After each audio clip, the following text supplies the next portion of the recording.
ज़ोया अपने दादाजी के कमरे में पुरानी किताबें और अजीब और गरीब चीज़ें देख रही होती है। उसे एक बड़ी सी मशीन नज़र आती है जो थोड़ी थोड़ी चमक रही होती है। ज़ोया हैरान होकर पूछती है, दादाजी, ये क्या है?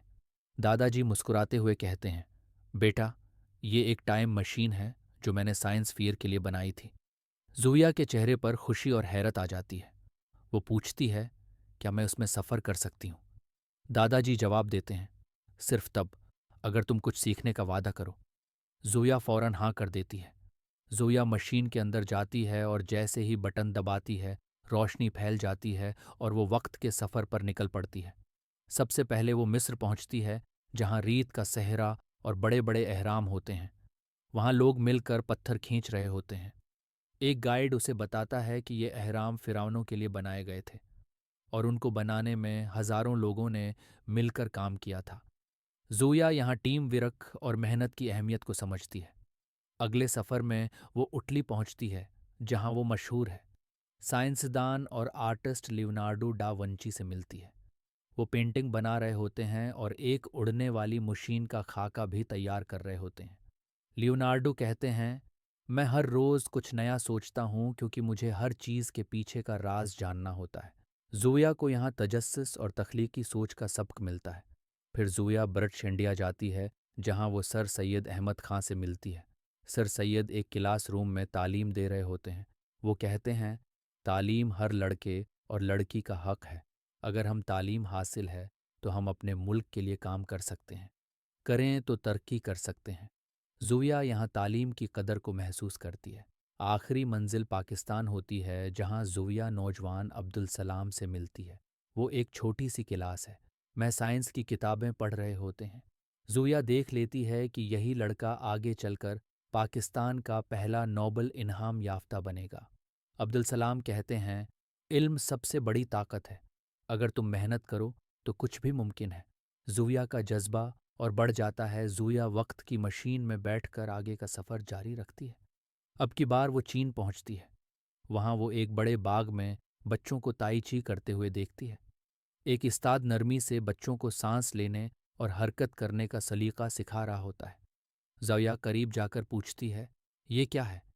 उस्ताद मुस्कुराकर कहते हैं, ये हमारे जिस्म और दिमाग को सुकून देने का तरीका है।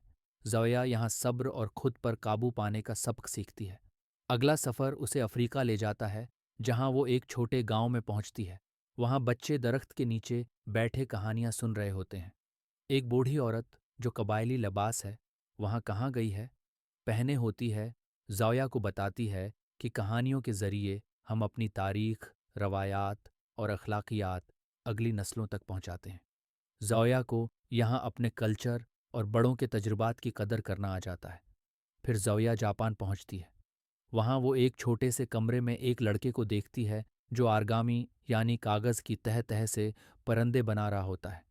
वो लड़का कहता है, हर फोल्ड सब्र से होता है और हर परंदा एक ख्वाब की अलामत है। ज़ोया यहाँ सीखती है कि खूबसूरती छोटी मेहनतों से बनती है और सब्र का फल है हमेशा मीठा होता है। ज़ोया अब ब्राज़ील में होती है, जहाँ वो रंगों से भरी सड़कों पर बच्चों को डांस करते देखती है। वहाँ एक डांस टीचर कहती है, जिंदगी एक त्यौहार है और खुशी बांटने से बढ़ती है।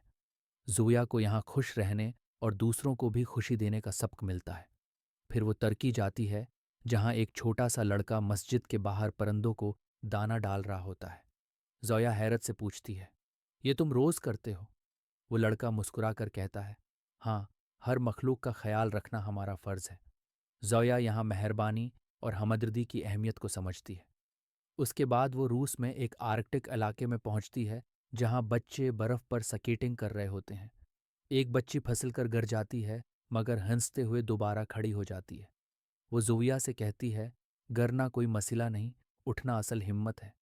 ज़ोया को यहाँ हार मानने के बजाय दोबारा कोशिश करने का जज्बा मिलता है। ज़ोया का दिल खुशी से भर जाता है। वो जान चुकी होती है कि दुनिया में हर मुल्क, हर कौम और हर बच्चा कुछ खास सिखा सकता है। वो अपनी टाइम मशीन में वापस आती है और दादाजी को अपने सारे सफ़र के बारे में बताती है। दादाजी फ़ख्र से कहते हैं, तुमने दुनिया को दिल से देखा है और असल इल्म वही है जो तजुर्बे से मिलता है। آخری پیغام: دنیا بہت بڑی ہے اور ہر قدم پر ایک نیا سبق ہے۔ اگر تم سیکھنے کا شوق رکھتے ہو تو پوری دنیا تمہارا اسکول ہے۔ محبت، علم، محنت، ہر قدم پر ایک نیا سبق ہے۔